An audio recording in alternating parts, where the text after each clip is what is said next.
Welcome back to Bread and Butter, everybody, where we're serving up the basics for Hearthstone improvement in episode 47. As always, I am joined by my co-host Tito. Tito, how are you doing today? I'm doing great, Doc. How you doing? I'm doing pretty good, but we have the famous podcast host Corbett with us today. Corbett, how are you doing? Just happy to be here on another podcast. I mean, I don't quite know about famous, but I mean, maybe once this episode's done, then we'll see.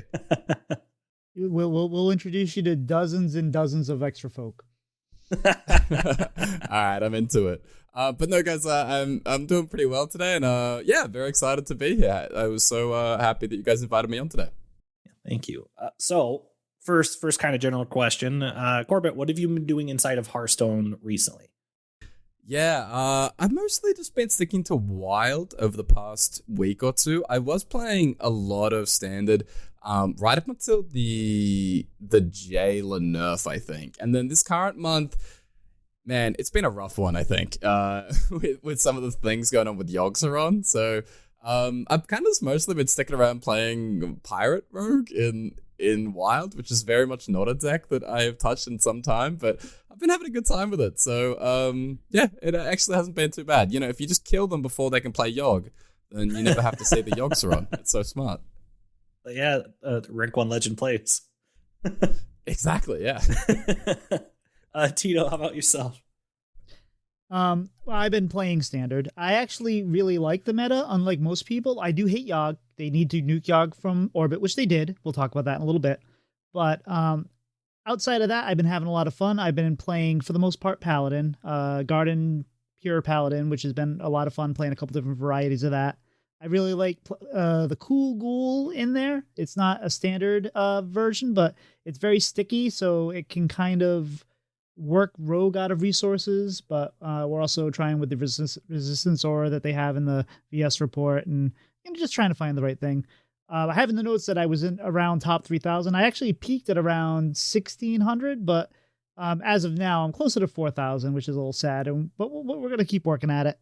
And I've been playing a little Wild when I'm not able to focus, because if I'm not focused, I'll drop. But if I'm kind of playing it on the side, and I've been trying to get the Casino Mage working. I made a Highlander Casino Mage from scratch, and we're trying to tweak that a little bit and find, just the fun. Just I want something random to happen just about every turn, and let Yogg take the wheel there. But I've also been playing some Highlander Even DK, which I don't know if it's a good deck, but it's a solid deck and it's fun. And I'm trying to get to 500 wins with Death Knight, so we're doing that. But how about yourself, Doc? What have you been up to? Just a lot of BGs. I played some Standard. Haven't really played Standard in a minute, like basically since a little bit before the mini set came out.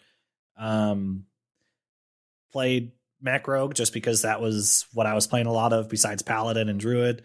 Don't like where Druid's at right now, so just not touching the class. Yeah, BGs is fun. The BGs changes that happened last week have been incredible. It's fun to see old cards back. It's fun to see Diremuck Tiny Fin as its own card now in Battlegrounds, because it used to just be like a token card off of some Murloc from Barons, I believe.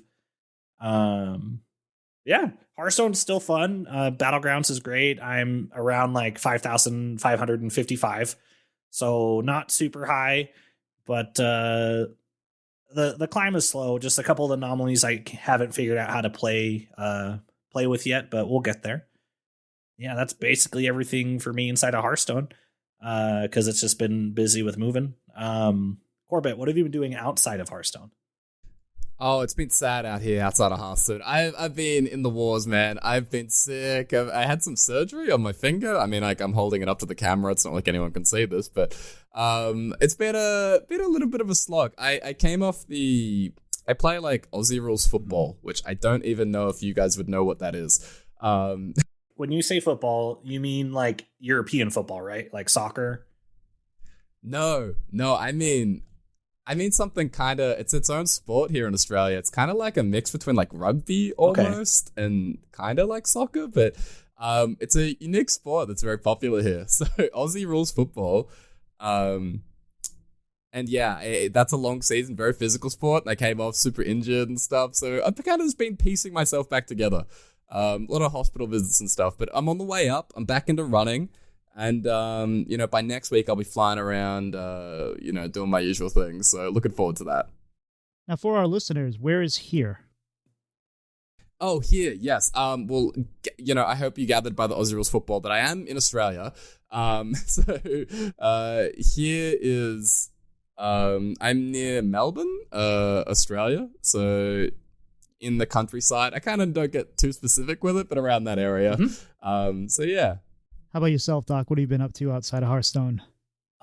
So today we're recording on Monday, October 23rd. My 29th birthday was yesterday. Happy birthday. So last year, my 20s. Yeah, thank you. So spent the morning with Cortland, and then my brother and I and Cortland went out to brunch at a coffee shop nearby that has an amazing view over the Virgin River in southern Utah. And I assume if you're listening to this, you also know that I've been talking about moving for a while. And I will be moved out of the apartment that I'm recording in 4 days from the day of recording.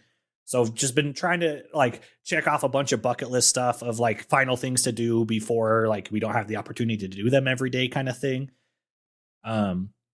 So we've eaten at a couple of our favorite places. We ate again at this Jamaican place that we have here in town. It's ran by a mom and her 3 daughters, all immigrated over from Jamaica to America. And got to try some oxtail for the first time. It's absolutely incredible. So if any listener has a Jamaican place nearby, please check it out. And if you're feeling the tad bit adventurous, try the oxtail. It's basically kind of like ribs, but the meat's just way more tender. It can fall off the bone super easy. It's worth it. You won't regret it. Jamaican food's pretty good. And then just packing stuff up and cleaning. We had interesting stuff happen with roommate situation and cleaning or lack thereof. But yeah, I mean, that is what it is, but it's all figured out now. And then I just spent the rest of the day with my twin brother. Him and I went and had dinner at Red Robin and just kind of hung out together, because if all things go according to plan, he's going to go get his master's in Austin, Texas, starting at the end of spring semester this year. So this theoretically is the last time it will be very easy to spend our birthday together, which is something we've always just kind of naturally done. I think maybe there was one birthday, or I guess 2, when he was on his mission for his church, that we didn't spend together. So it's just kind of weird, And then this was the place where I lived with my dad for the last time before he passed away, and all that kind of stuff. So there's just all these weird emotions going on top of just leaving a bunch of friends behind, all that kind of stuff. But it's good. I'm very excited to move up north and start my new position in my at my credit union. Found out my commute is less than a mile. It'll be a 2-minute car ride, a 20-minute walk, or a 5-minute bike ride. So very excited. I'm definitely going to get a bike after I move up there and just bike to work every day as much as I can until the snow stops me. But yeah, I mean, it's not 30 minutes about my life outside of Hearthstone, Tito, but I did go pretty long. What have you been doing outside Hearthstone? Basically, it's been a quiet week. Had my grandson this Saturday. We usually have him over for once a month. Outside of that, I started a new kind of position at work. I think I might have talked about that a little bit last week, where I'm picking up Scrum Mastering a couple teams that are overseas, and we're working on some AI projects.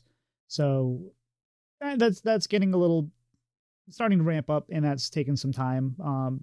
Outside of that, just normal day to day. But enough about me, Doc. Why don't we get to know our guests a little bit? Yeah, I think that's a great idea. So Corbett, where does your name come from? Well, I mean, I was kind of enjoying listening to your stories, both of you. So, I wouldn't have been opposed. We can do another show. I reckon we can go full hour on just life. No, yeah, the name. Yeah, sure. The name comes from the very original creative choice I made, where my name is actually James Corbett. So it's just my last name. Basically, I never had like a gamer tag thing, you know, like everyone kind of grows up with their Xbox gamer tag or they pick something. I never really had one that I stuck with. And so when it got to Hearthstone, I originally just had like James, like that was like I just typed in my name, and then I saw like Kibler, I think, was just using the name Kibler, Brian Kibler, and I was like, oh, I could just do that. Like they're not going to be anyone else using Corbett. Like I'll just stick to that. And yeah, I mean, keep it simple, right? Heck yeah. So this one's kind of a two-parter. So how did you start playing Hearthstone, and what got you started in playing video games in general? Yeah, so start with video games. I mean, video games have been something I've been into a little bit, at least, like since I was a kid. I used to love the N64 so much. Like my brother and I spent so much time playing that. So much like Super Smash Brothers, Mario Kart. Oh, heck yeah. Yeah, a lot of also I still remember like Christmas, like the first time we got like a Game Boy Advance, and we just played Pokemon Sapphire and Pokemon Ruby for hours. Like, it was good times, man.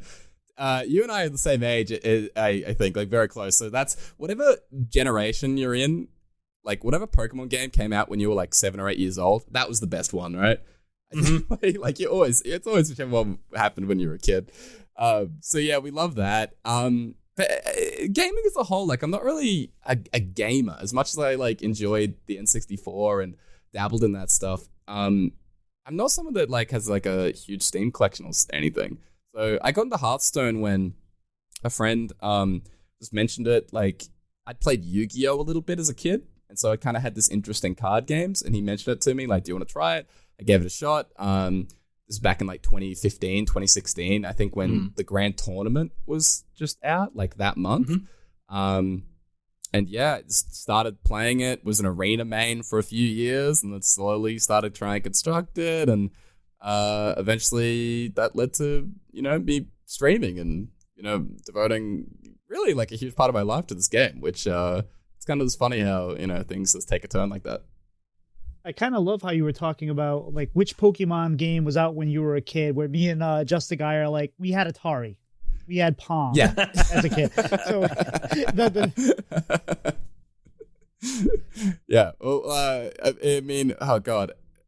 The SE, I'm trying to think of like the old like SNES games and stuff like that used to be around at that time. I don't know. That's a little bit before my era. So the first Pokemon game I ever played was Pokemon Yellow. That was the first one given to me and my brother. But the first one I bought with my own money was Pokemon Emerald. Yeah. And just like, I really wish they would have done a remaster of that as well when they kind of touched on the other ones. But man, yeah, there's just something about that generation of Pokemon, like S tier Pokemon for sure. So you're a podcast host of 2 shows. What got you started with doing the State of Wild? Well, I'd been friends with like Get Me Alf, who's like basically the main host of the State of Wild. Been friends for a long time, and he'd done about like 4 or 5 things. He kind of wanted to do long form content a little bit on YouTube, just kind of like give a 20-minute recap of what's going on in the State of Wild, as the title suggests. And then after about 4 or 5 episodes, he just said, "Do you want to come join me for one of them?" And I was like, "Yeah, sure." And then he said, "Do you want to come back next week?" And then, you know, after that, it becomes, "Do you want to come back the week after?" And then at some point, you just stop asking because I keep turning up. And yeah, that was a while back now. We just racked up episode 151. So like, we don't do one every week. Awesome. So yeah, thank you. I mean, speaking of like Pokemon, 151, it's a great number. Yes, it is. So I guess we've been doing it for a bit over 3 years. It's just nice to be able to have that conversation and, you know, be able to like kind of just chat like with other people who are that interested in the game and stuff. And so I've kind of really enjoyed this, making it a routine part of the week. Yeah, it's been great. Heck yeah. So you are the newer host on the Vicious Syndicate. So what is it like filling in or stepping up into this new role after someone with the hat size of Ridiculous Hat? Like, is that a pretty large brim to fill? Yeah, I was thinking that. I mean, they're not shoes. It's a huge brim to fill. I mean, Hat is so talented. Like, Hat is incredible at what he's done. Like, he's the podfather of Hearthstone, really. Yes. So he's really incredible. And, it's been a little tough, like, because he is so good. And I think that I was a little nervous at the start that, am I going to be comfortable in that role? And ultimately, like, yeah, I think it's been a pretty relatively seamless transition. There weren't probably a lot of people that could like fill the role that Hat had because I'd previously had like a lot of experience and like a relationship with Zach where we'd been doing the Wild VS reports for a long time together. So like we'd been talking and even as back as far as like 2017, 2018, like Zach and I had talked about the game and stuff. Combine that with kind of having previous podcasting experience, having a lot of sort of interest in the data, however you say it. I don't know. I always get flack for that. The data side of things. There probably weren't a lot of natural candidates, and so I think I might have been the first person they asked, and I was happy to say yes. I need to be playing more standard, I think, while doing the role, but I've tried to maintain, at the minimum, like very surface level, keeping up with what's happening in standard all the time. Well, with that podcast, I always like it because you guys have a kind of a cool role where you don't really have to talk a lot. You just have to kind of steer Zach back on the topic. And maybe every once in a while say, oh, but you can play this card, right? And he's like, no, that's stupid. Don't do that. Yeah. Yeah, I think it's Zach's show, right? And that's like part of what you have to realize if you're going to be the replacement host for Hat is that was one of the first things I said to Hat is that, look, Zach might quibble with that. You might try and say like, no, it's both of our shows or something. It's like, no, it's Zach's show. It's Zach's product. It's Zach doing the majority of the work, I think. I don't think that necessarily makes the role as the co-host unimportant or anything like that steering back or kind of giving commentary is probably, like a fun part of the show as well. But ultimately, it is his thing, and I'm very comfortable being in that position with the show. Heck yeah! So you play quite a few different game modes, Wild, Twist, Standard at a high level. How much work does it take to maintain your star multiplier, and do you have fun in all of the modes when you play them? In terms of work, I mean, it's more just just hours played and like interest level more than anything, because Hearthstone's kind of nice where you don't tend to lose your MMR. Like, it's not very harsh in how it takes away your MMR month to month. I might only have to play, I don't know, like 30 to 50 games of standard each month to hit legend, get a rank, and then just P on repeat. So in terms of that, I don't think it takes like a ton of work necessarily. Just because the game kind of places you where you're naturally supposed, like quote unquote, supposed to be. But yeah, I mean, like it's hard to keep up and be hyper competitive in all the modes at once. Like I think 2 out of 3 feels pretty realistic. That's usually what I've been able to do when it comes to something like this. But you do get kind of stretched thin when you are trying to do a lot. I mean, like BGs, for example, you were talking a ton about BGs. Like, I've completely dropped BGs basically since Twist has been out, because it's like Twist, Wild, Standard, BGs. It's like at some point it just becomes way too much and you lose track of what you're even trying to do.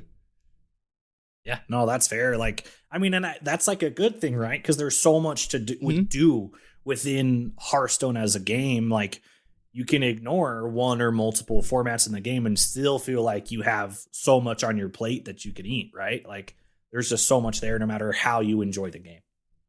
Exactly. It's such a first world, good problem to have. Absolutely. An abundance of choice. So as you're doing these different climbs that you do, granted, you said it takes 50 games or whatever, usually, probably, right? Do you find the climb still fun, or does it kind of feel monotonous after a while? The legend climb is more, I think it's more just habit at this point. Like, it doesn't even register. I think the way the 11 star system works is that if you're able to maintain 11 stars, it's kind of like you'll get legend. Like, you just have to play games. Like, as long as you're going about even, like you'll get there pretty quick because you're getting more, like way more stars for a win than for a loss. So the actual like climb itself is pretty chill. Like it's just like something that I sort of just tick off by bucket list, like to-do list, I guess. To-do list, like once a month. But yeah, it's kind of like the goal changes, right? Your goal in Hearthstone or whatever you do is always just relative to what you've already done or what you haven't done. So like for some people, it's like hitting Gold 5 is like a nice benchmark. For others, like hitting Diamond 5 is awesome. Hitting Legend for the first time is great. And so for me, it's like Legend is sort of like another small tick that I'm very used to at this point. And it's more like if I hit top 200 in Standard, that would be like an awesome, an awesome feeling thing for me. More so than just hitting Legend. But it's all just relative to, what you've done before and what your goals are in the game. So... And we talked a little bit about this on the show. It's like, do you want to get to 11 stars? No, you want to be an 11-star player. You want to be at the place where it's cool to make it. Like I've hit it once and trying to get to that mountaintop again. But like, I don't want to just do it a couple times. I want to be kind of where you are at, where it's just part of the thing. I get in there and then I settle in. So it's really interesting to hear that. It's just, you just get there and it's there. Yeah, I mean, you're probably not going to get worse at the game, like as long as you keep playing it, right? Like once you sort of hit a level that's comfortable, like as long as you're kind of maintaining it, like it's like anything, right? Like this practice makes perfect, and I mean, it's like how do the top players maintain really high ranks and stuff? Because they're really good at the game, and they're really good at the game because they've played tens of thousands of games of Hearthstone. So yeah, I mean, it's like anything in life. So you mentioned earlier that you stream. So one, how long have you been streaming? And for our listeners who may have never tuned into your stream, what's the general vibe that they would expect? Yeah, so the vibe is, I would say, sort of like good times, educational. So like pretty like chilled out, jokey, but a lot of the time would be explaining, plays in depth, or like after a particular game, I might do like a very quick like replay review, or even like watch what the opponent did to see what choices they made. And so like there's a lot of that, but like fun music, joking around with chat. It's very much that kind of vibe. I hope like that's what I'm going for at least. So that's a good time, but. I started streaming in, I believe it was 2019, perhaps around then. I know I got partner the month that COVID basically kicked off. So that's kind of like a fun little great benchmark for me. So I think that might have been like March 2022 or maybe the month before that. So I think I've been streaming for at least 6 months at that point. So yeah, I'd say like around mid 2019 or so. Okay. That is an insanely quick rise to partner. How did you manage to build such an audience so fast? Yeah, I mean, I was definitely fortunate for like a few reasons. Like I know that a lot of people, it takes them a long time to kind of do that, but for me, it wasn't like I was starting from scratch. I think that's kind of like the big thing that I have to mention is that I wasn't going from like no connections in the community to just trying to like stream and purely make a name or, become like recognized as someone that people want to tune in and watch out of nowhere. Like I'd been involved with the CompHS Discord, the main Hearthstone Discord, the subreddits. Like I was like a moderator and very involved in those communities. And so like, I posted like a number of guides and stuff on Reddit, and people probably knew me a little bit from seeing me in top 100, top 200 on ladder. I was much more of a standard player at that time as well, more so than wild. So yeah, I mean, like I had a lot of connections and friends in the community, and so once I streamed, like for a lot of people, like it takes time to build up, like 3, 5, 10 viewers. Like that's actually like a very big hurdle, just going from streaming from nothing to bringing in people. But for me, I started off like the first stream I did had like 20 viewers.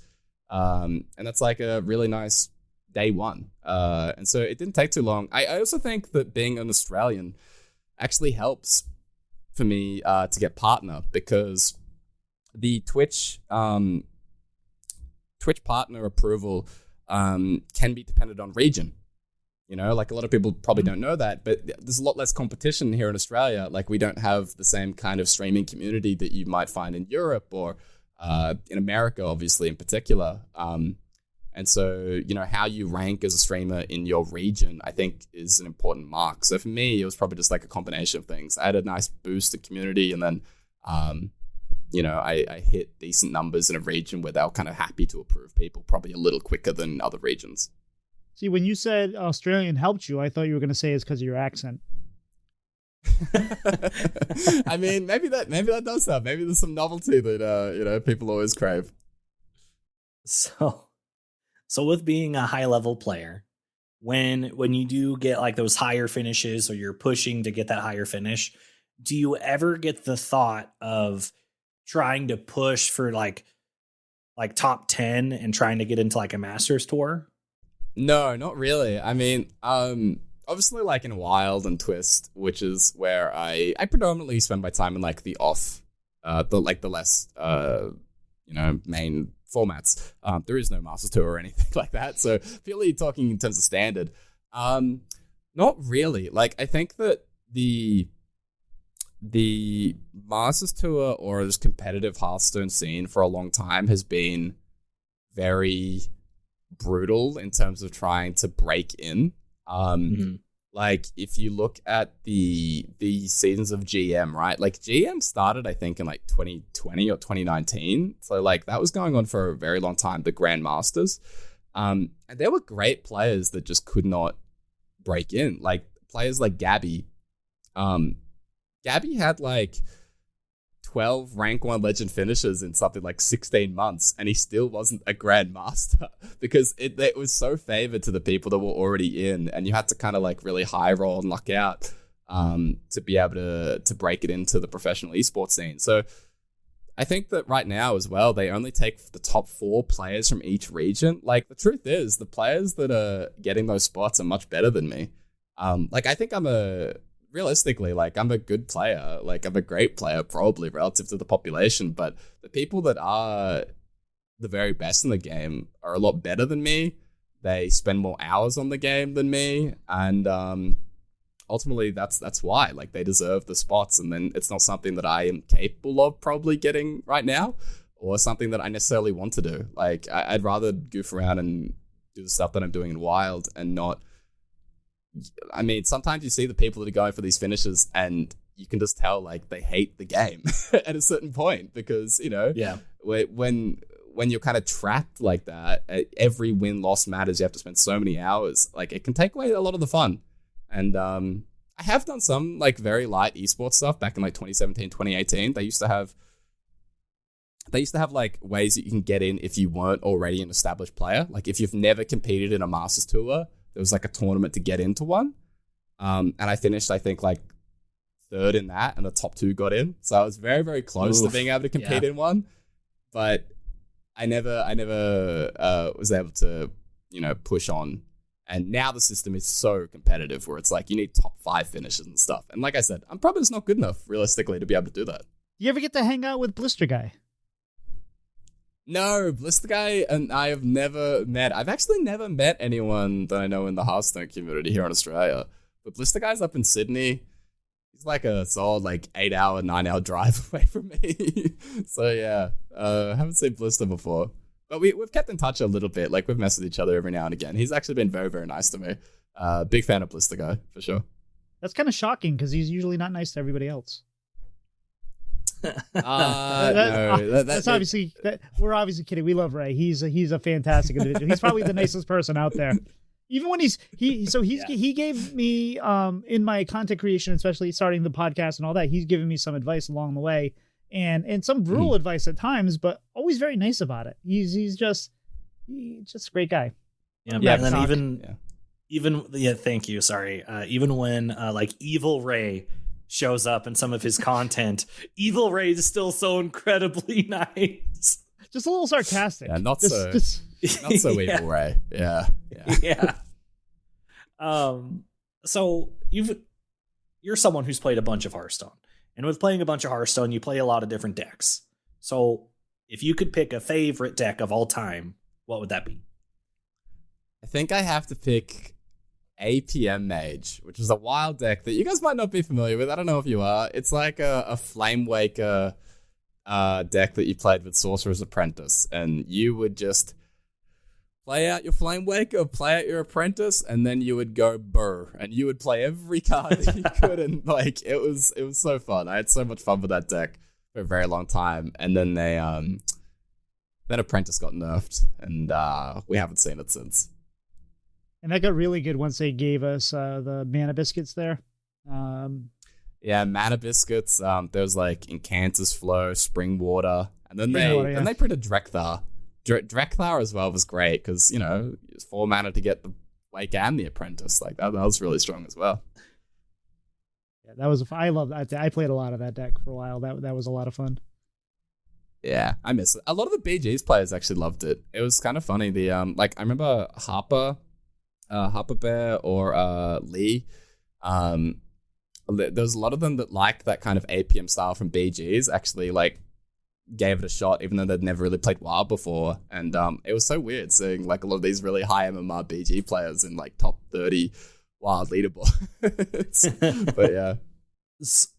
So as someone who plays a lot of wild, what is one thing that you wish you could tell the dev team today that they could implement in the next patch? Oh, it's so hard. Like I think this is such a tricky question. Like, wild balancing is so complicated and layered. They just did a patch, right? Like, there was a big like wild patch that we got when we got the which one was it? Was it when we did Auctioneer and stuff? I can't remember, but it was last month. And the meta turned out to be really bad. Like they did this patch that everyone was asking for, and then the patch was bad. Because in my opinion, you kind of have to go like all the way with wild. Like you either kind of leave it alone and let it be silly, or you do it quote unquote properly. Like you really go for it. So like there would be like at least another like 7 or 8 cards that I think you should probably go in and hit. And even then it's like, is that even enough? Does that really get the job done? Like, is everyone going to be satisfied? And the answer is no. And that's what makes it tricky, is that it's such a, there's always like one more broken thing hidden behind the next thing. So it's like you either have to do like a lot all at once, or maybe you should just let it sit. And so, yeah, I think it's a very tricky problem. I have a lot of empathy for the devs when they hear complaints, and people start raging at them for like, oh, it's so obvious, just do this. And it's like, no, it's actually not obvious. It's actually really tricky to get right. Well, speaking of balance, we had a balance change or we have one announced that's coming on Thursday, so in a couple days. So hopefully you'll hear this before then. They are hitting some cards. We're not going to go through the whole thing, but they are hitting Yogg. They are hitting Prison Breaker, and they are returning. They're returning the Jailer. He now only immunes himself, and they're bringing back Tony. They're making it so you get a copy of your opponent's deck versus swapping decks, and it's a battle cry. So, I mean, it's a different. A couple of these, they got the Warzone Commander treatment. What are your thoughts on these changes? And you think how do you think the meta is going to shift around that? Corbett, why don't you start? Yeah, it's a really harsh nerf in general to the Druid class. Like, Druid wasn't like Ramp Druid did not exist in Standard before the mini set, really. And it kind of exists now, and is so dominant now off the back of 2 cards like Yogg and Prison Breaker.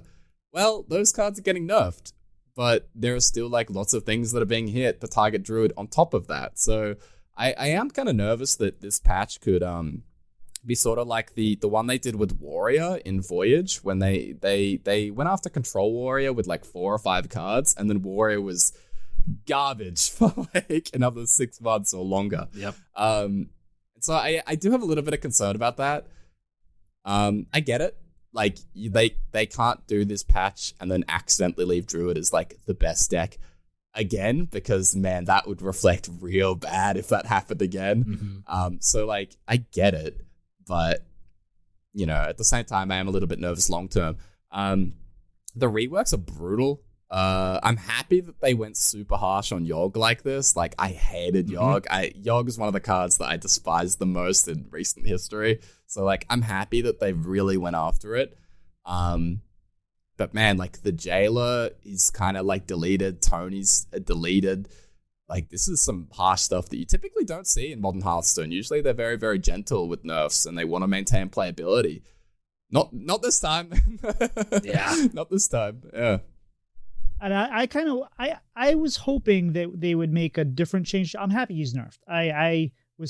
There's nothing like having a good board state and having a deck do something that it really shouldn't be able to do, like with the board clear and stuff. But I was kind of hoping they would kind of lean a little more into the Yogg, where instead of taking a control of an enemy minion, take a control of a random enemy minion. Instead of enemy minions attack each other, just do Hysteria. All minions attack each other.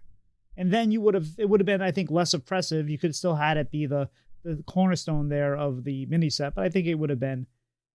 But I'm happy they nerfed it, because it took the fun out of the game.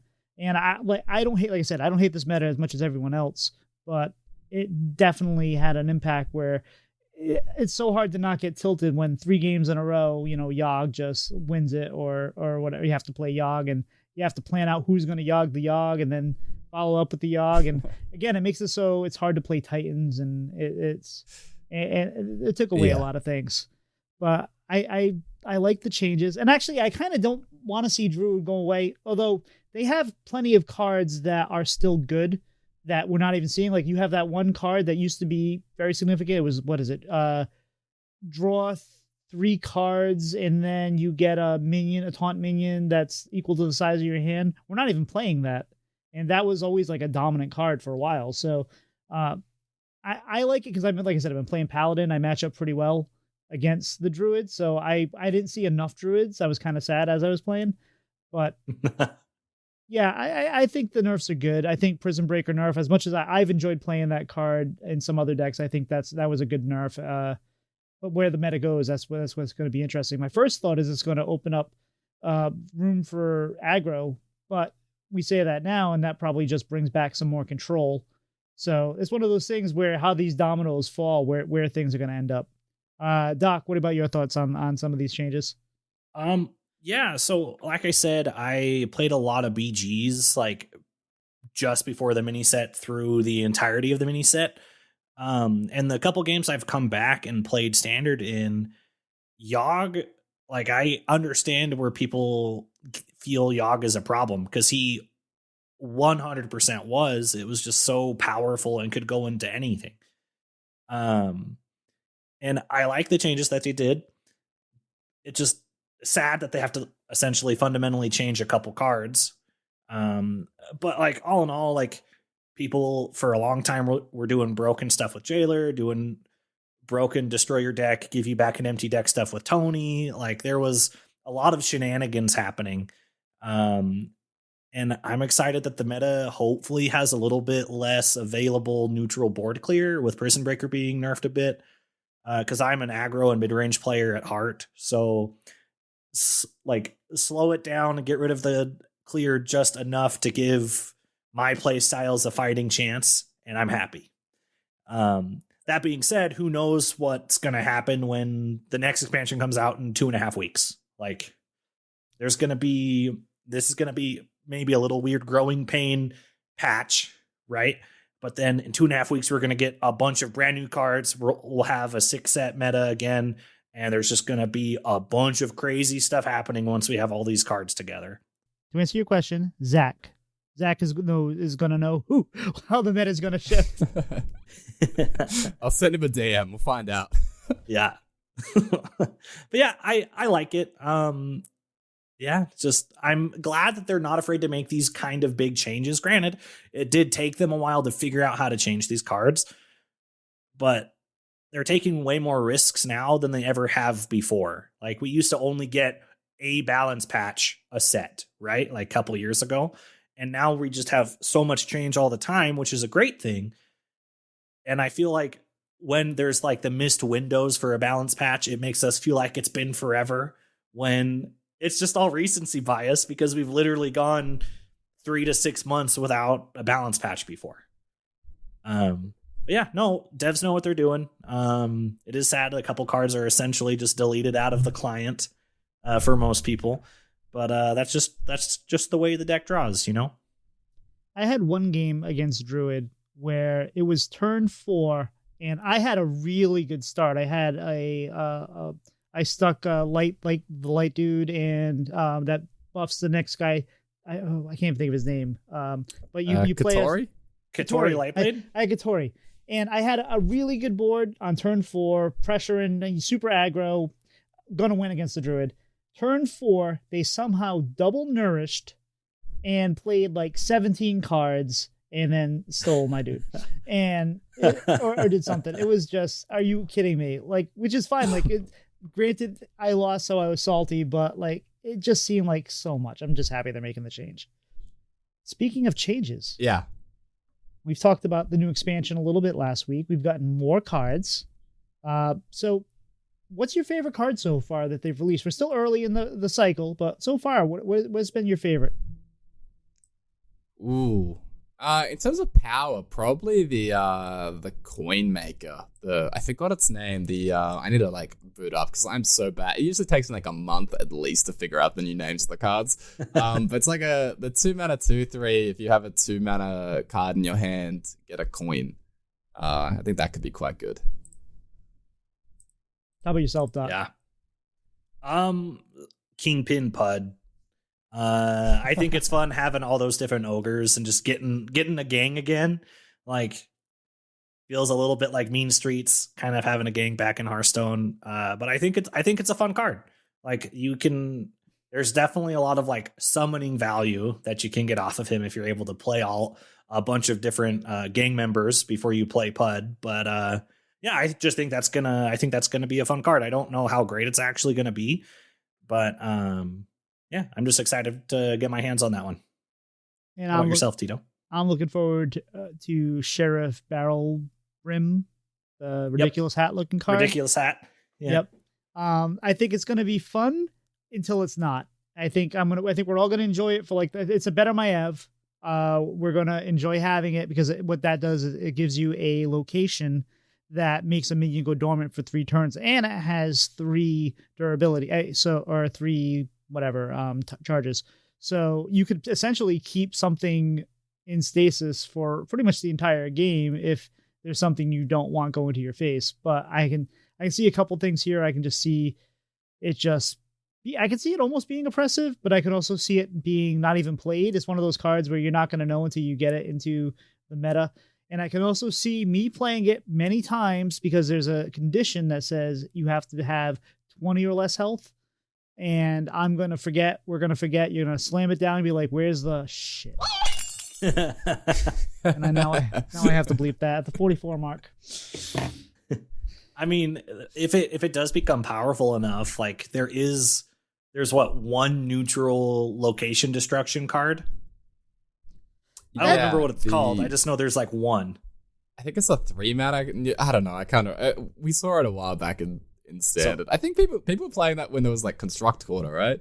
Construct quarter was everywhere. They weren't even maybe. Oh, like nobody was playing it. Even when it like we tried to play it, like you'd say, "Hey, we should play that," and no one's like, "No, don't play it. It's not worth tempo. It's not worth the crappy card." I think they added tradable to it, so I thought that was then going to be playable, but we never see it. And I mean, locations are still relevant in some decks, so I'm surprised it's never actually been even like kind of meta. But no, it's like Goblin Blast Major, not Blast Mages. It's something along those lines. Just throw it into ETC and you're fine. So you don't have to use it if you don't need to. Yeah. All right. So what are your thoughts? So we haven't had too many cards released today yet, but we did have a look at some of the priest cards today, and I thought those were kind of worth talking about. So, Corb, what are your initial thoughts on the priest cards? Yeah, I only was able to kind of take a glance at these like an hour ago. So it's always strange because the cards always come out when I'm sleeping because of the time zones, and I miss the initial like hype and talk, and then I have to come back and just like scroll up, and it's a disaster. But no, the priest cards seem the bottle cards seem generally, I think, a little weaker. All these cards that have save any excess something in a bottle. I don't think I love those, but I do like that Thirsty Drifter could be quite strong. I typically like if a big minion says that it can potentially cost 0 mana, that's usually a sign of a potentially good Hearthstone card, I think. Yeah. Yeah, and I honestly really love the art of that card as well. I think like aesthetically, this set, like all of the artists like have done such a fantastic job. Mm-hmm. And just based off of the art of card, I really like that they've released is the 3-mana 2/4 Benevolent Banker. It just, I don't know. It's just cool seeing a Worgen dressed up in a business suit, like handling finances. Like that's not like what what you think a Worgen would be doing, right? Like, I don't know. I just think it's a fun looking card.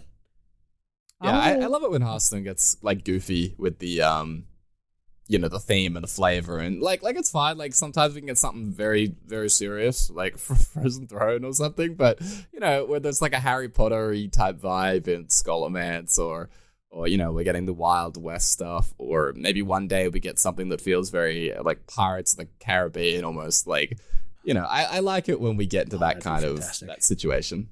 I'm scared of a couple of these cards. Not that I think they're going to be overly good, but I think they're going to be tilting. Like Tram Heist. It's a 4-mana.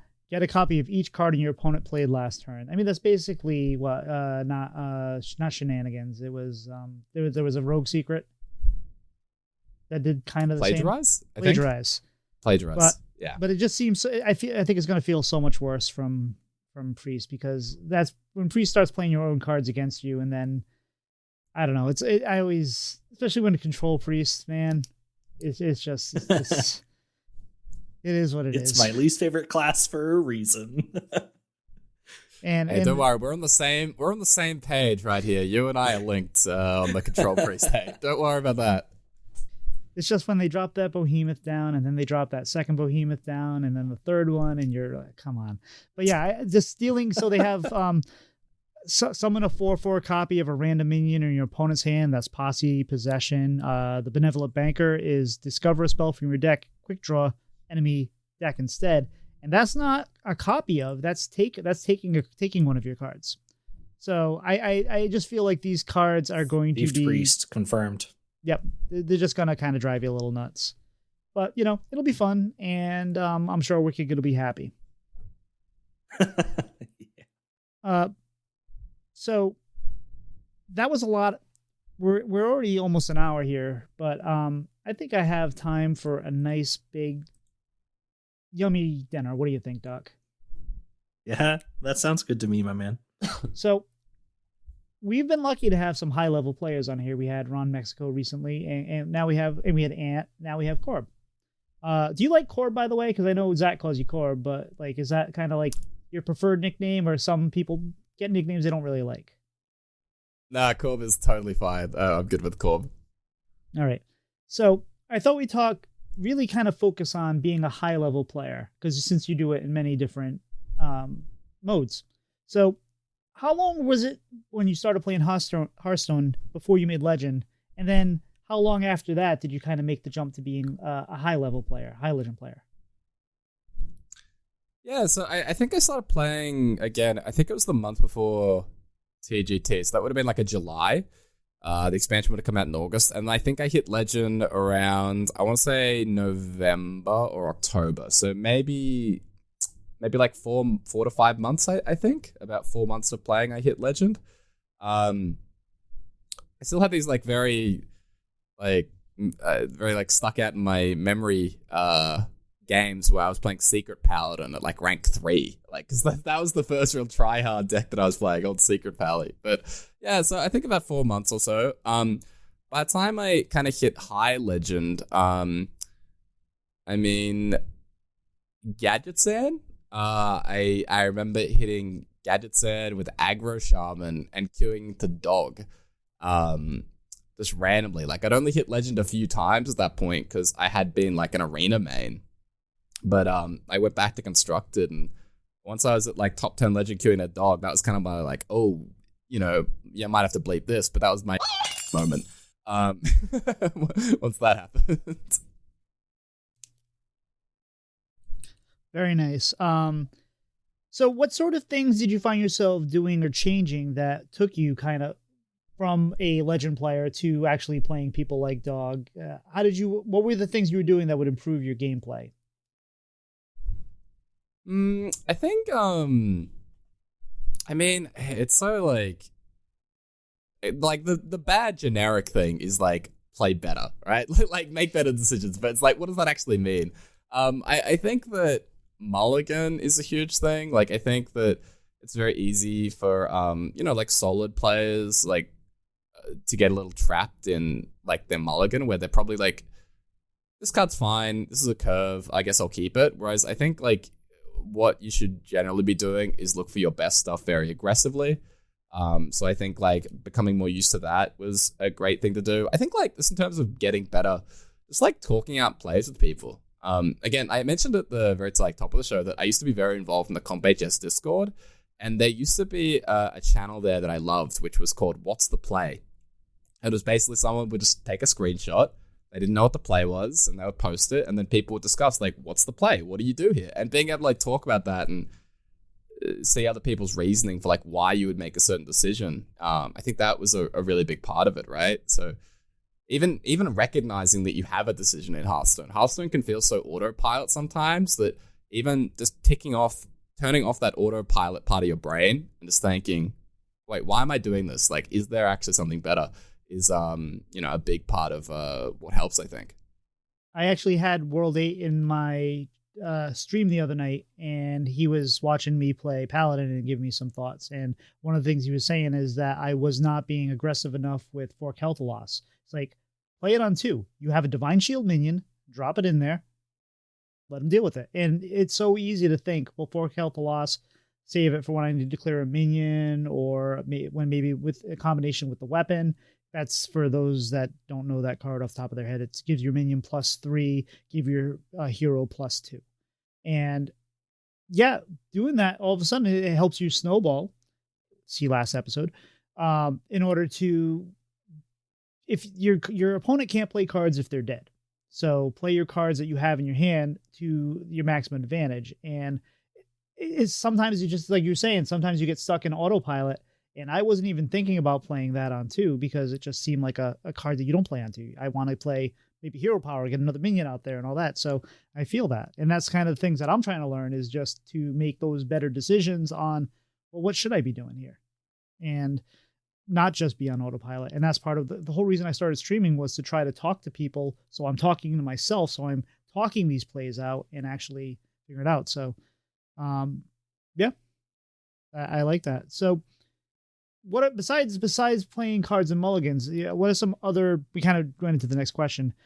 What are some other mistakes that you see people making when they're trying to push themselves to go up ranks that they might be able to get away with in lower ranks? I think it's like probably 2 things. One, they don't go face enough. Like, I think that's, or they don't develop tempo enough. You're not playing aggressively enough. I think that, like you said, you know, you wanted to maybe hit the hero power on turn 2, instead of just, you know, playing the buff and just like going face and putting on more pressure. Like, I think it's a thing where, you know, bad player, like the old thing about Hearthstone, like the classic line is that, like, you know, bad players never trade, good players always trade, and great players never trade. Like, it just loops its way back around, and you kind of try and put on pressure wherever you can. So I think that that's something that definitely, if you can look for chances to put on pressure and put your opponent in an uncomfortable position, like, why make the trade? You know, go face. You know, depending on the deck that you're playing, but even the slower decks, it can sometimes be a really good tip.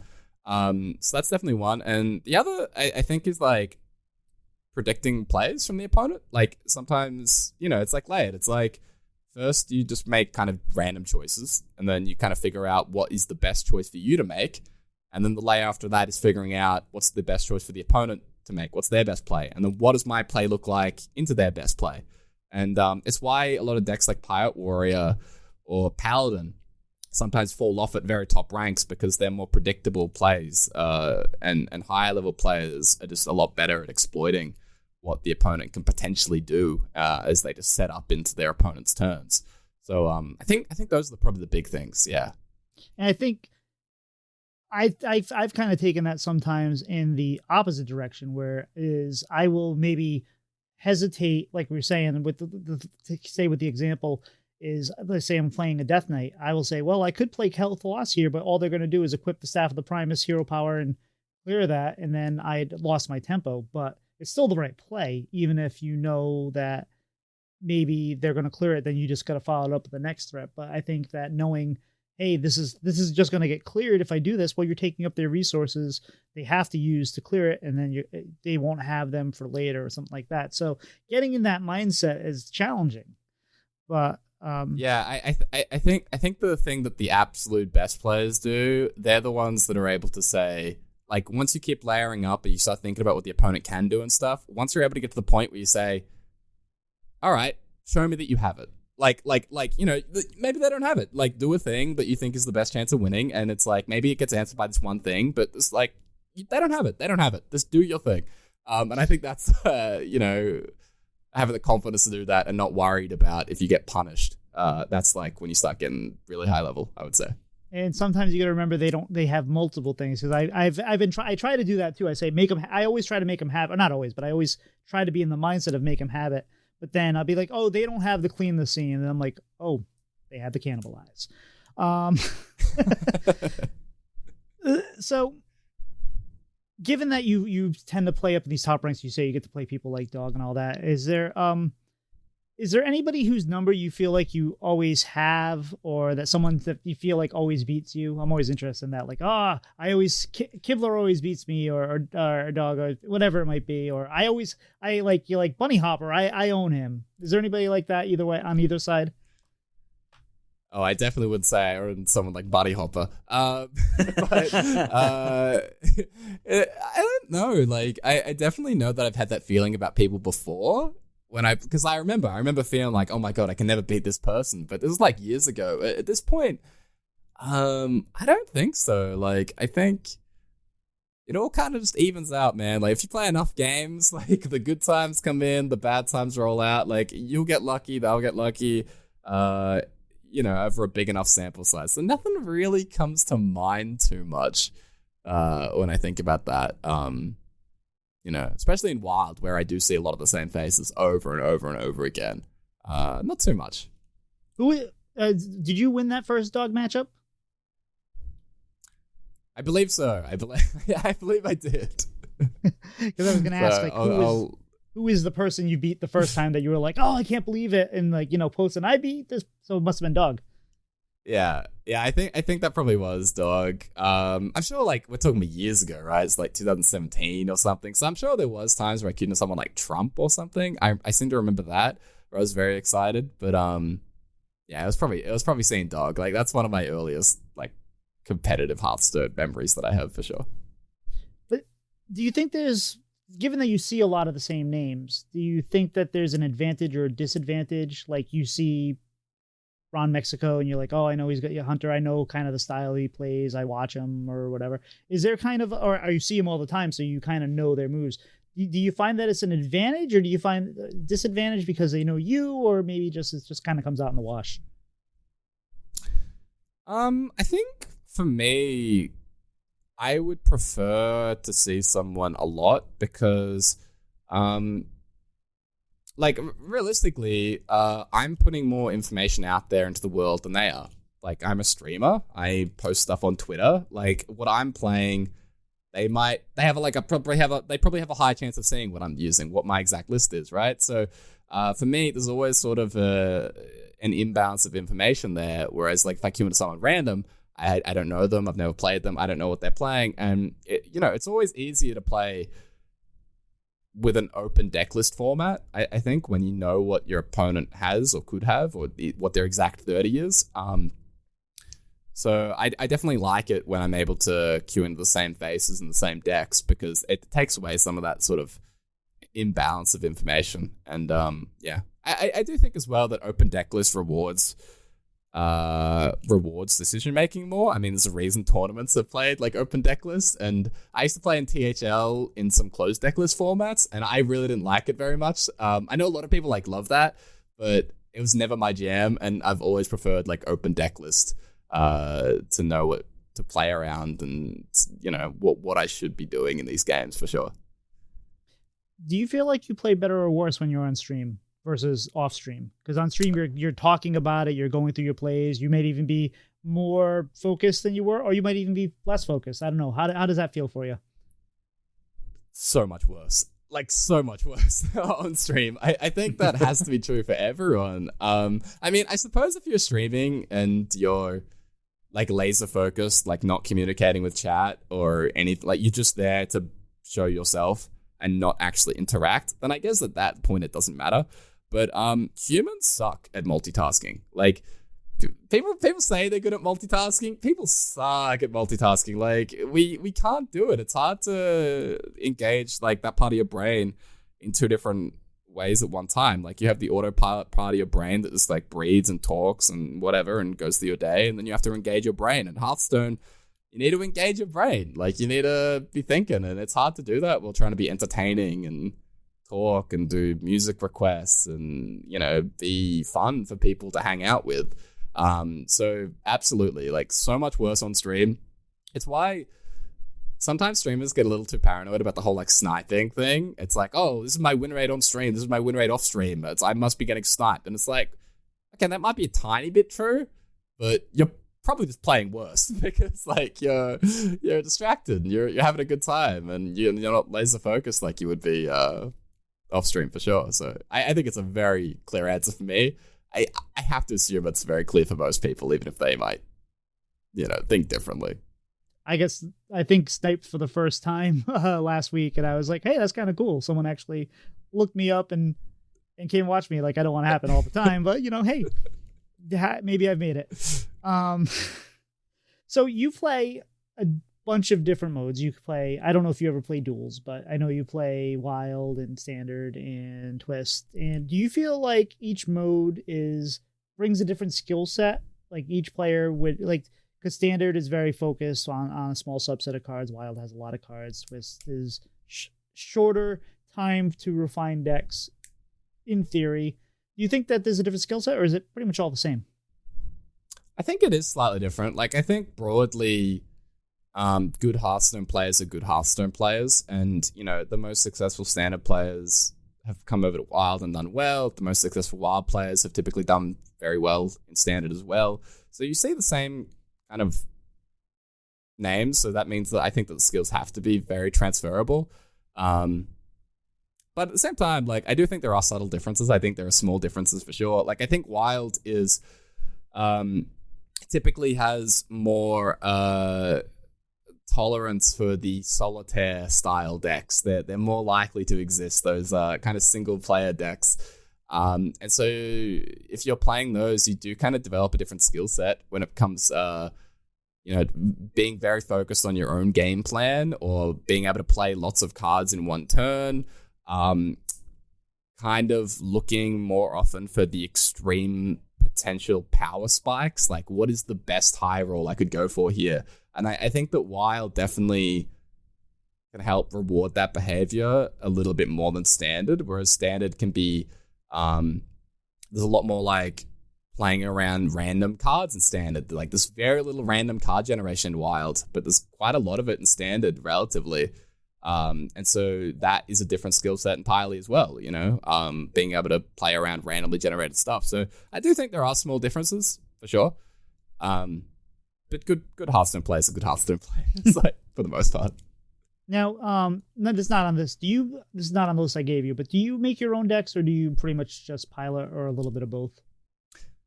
Both, you know, both. I think people, it's trying to take credit for a deck is sort of like misguided when it comes to Hearthstone. Like deck building and refinement is very much like a team activity. except the team is like 10 million people.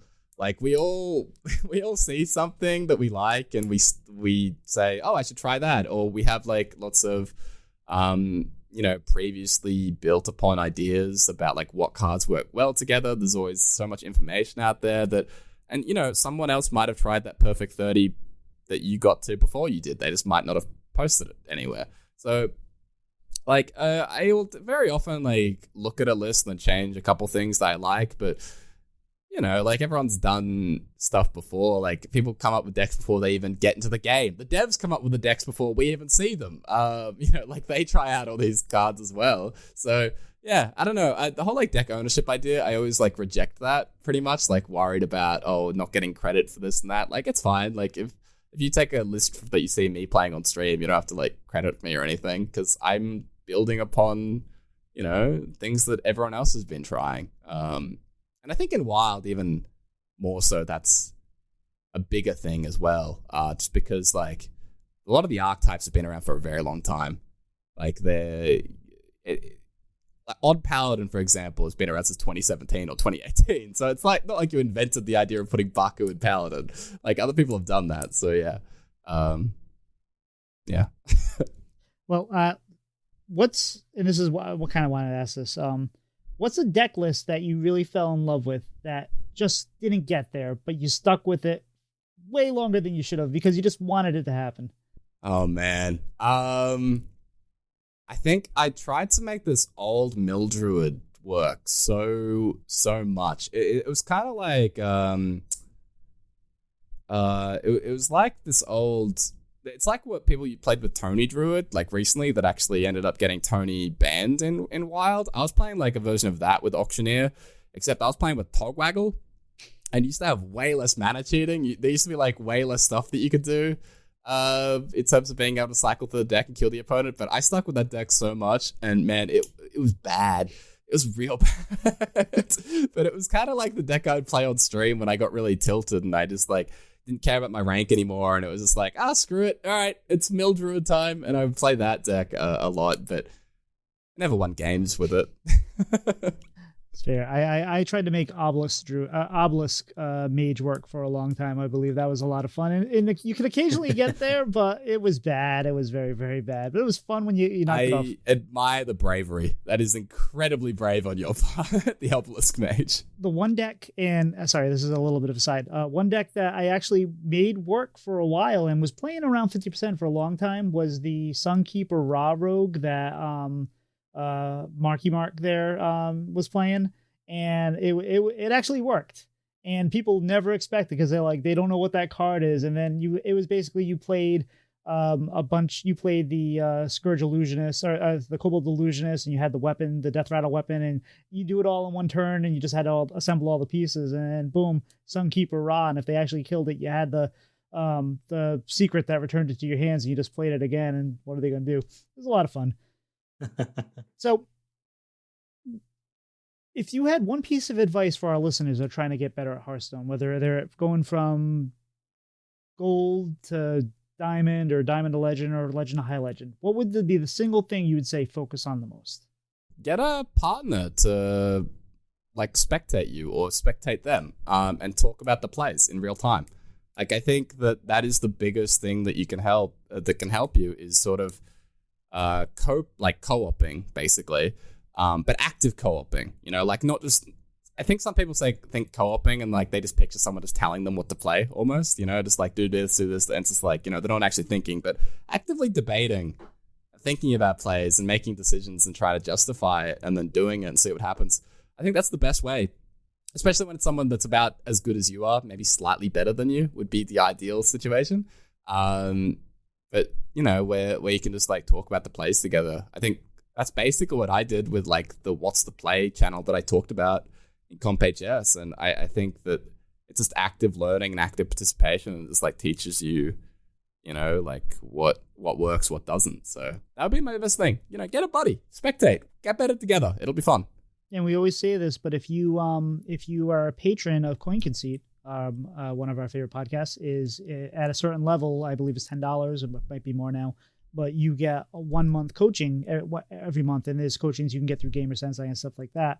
But yeah, so I went through a few coachings where I would sit down with Ridiculous Hat or Wicked Good or something like that, and they'd kind of talk through plays, and like we'd win like 7-1, and then I get off and I go 2-6, and it's like, well, no, because they're telling me how to play, and I'm learning things, but it's I get to the point where it's like, hey, let me try to give you my thoughts, and then say, hey, no, actually, why don't we think about this, and then having a dialogue about, hey, what about this play? What are our other options? And always try to pick a different line first, and maybe you go with your first line, but see what else you can do before you just, something I'm horrible at is just bang, bang, bang, click, and we'll go on to the next play, because you're going to miss things. So 100%. It's why I think coaching, I'm not saying it's all a scam, basically. Like, I think that it does help certain people more, and depending on who the coach is and how experienced they are, they could be helpful. But a lot of the quote unquote like coaching in Hearthstone is just spectating and telling you what to do, and then it's just like, oh yep, I got it, I learned it after 1 hour, and now you log off, and like you said, it's not actually like helping anything long term. But that reinforced learning and that justifying decision, like you're talking about, like even if you are making mistakes, just I think that helps so much. And not even with Hearthstone, right? Again, like this is just how you get better with everything. I think as well, just active participation and being willing to screw up, and then hopefully get better at the next time you try it. I had a game last night where I played the Countess, and I had my 3 invitations, and my second invitation was Thanos, and I had a Garden Grace in hand, and I misplayed by playing the other invitation before I put the Garden Grace on the Thanos. I drew another Lady Thanos, and I did I put the Garden Grace on the wrong minion. I put it on the I had a taunt minion that I was thinking, I'm like, why did I do that? Like, I literally just had that mistake, and I made the mistake again, and it's just, I threw that game, as they say, but it's just, the more I'll never make that mistake again. I hope. But anyway, Corb, do you have any final thoughts here on this topic? I know we kind of threw a bunch of different questions at you. I feel like I've talked enough. I've done I don't talk as much on like the Vicious Syndicate podcast, but I feel like I've chewed your ear off here. It's felt like a lot, but we have guests on. We try to have guests on almost every week, and we're not here to have you listen to us talk. And our listeners want to hear you talk more than us, because you know a lot more, and we consider you an expert on the subject. So they want to hear from you. So, talk all you want. But Doc, that was a lot of information. Yes, it was. But while I'm full, I think I have a little room for dessert. What do you think? Yeah, dessert sounds good. So, Corbett, what is your favorite dessert? Like, if you could choose one thing that you could have for dessert, like tonight, what would it be? Ooh, let's see. Big fan of like chocolate mud cake, and let's get some strawberries on the side of that. Big fan of that. Heck yeah, that's a good choice. Thank you for sharing that with us. So listeners, you listen to our show. If you have the time, please feel free to review the show, give us an honest rating. But we prefer 5 stars, and be honest in the comments, just because 5 stars helps with visibility, because Apple Podcasts and Spotify and all the podcatchers don't do great at helping shows with their visibility. And we have an email. So if you want to email and talk to the show, it is bread and butter, and is in the letter hs@gmail.com. And if you email us, we'll read it out on the show. So Corbett, if people want to find you, where can they find you at? You can always find me streaming at twitch.tv/Corbett, and you can also find me at Corbett Games on Twitter/X and on YouTube. Very nice. Tito, how about yourself? You can find me on Twitter and Twitch at Tito Santana HS. How about yourself, Doc? Yeah, so you can mostly find me on Twitter, and then sometimes you can find me on Twitch at twitch.tv/DocMcButt, and Doc McButt on Twitter as well. Sorry. Corbett, is there anyone you'd like to give a shout out today? Yeah, you guys. I just want to say thank you very much for having me on the show. I really enjoyed being given the platform, to, like you said, just talk, talk a lot. I really appreciate all the in-depth questions, and I hope listeners do as well. So, yeah, thank you guys very much for having me on today. I hope you all enjoyed it as well. Well, thank you. First and foremost, I want to shout you out. Thank you so much for being on the show. It's really cool for us when we get people who we view as bigger pillars of the community than we are being willing to come out and talk with us. So thank you again. It's been very fun to get to know you and get to hear your insight on higher end play of the game. So thank you so much for being willing to take time out of your day and being here with us. And I was thinking I was thinking about this because we're talking to you, and we always talk about these parasocial relationships with like these podcasts and these communities we're in. And I've been listening. We are kind of like in a middle ground now, which is weird because like I feel like I listen to you once a week, or I know we're on a little hiatus right now, but like this is once a week. So like having a conversation with you, it's like it's not like the first time I've talked to you because I've been talking to you and I've been walking my dog or whatever. Like yeah, but this is the first time you're talking to us, so it's really kind of an interesting, strange dynamic. But no, thank you for being here. It's been fantastic. But anyway, I think we're toast, guys. We'll see you later. Bye-bye.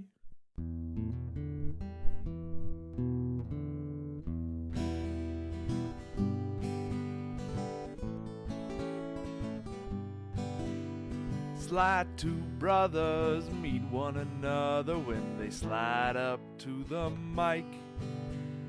It's bread and butter with one another. Let's start up that recording light.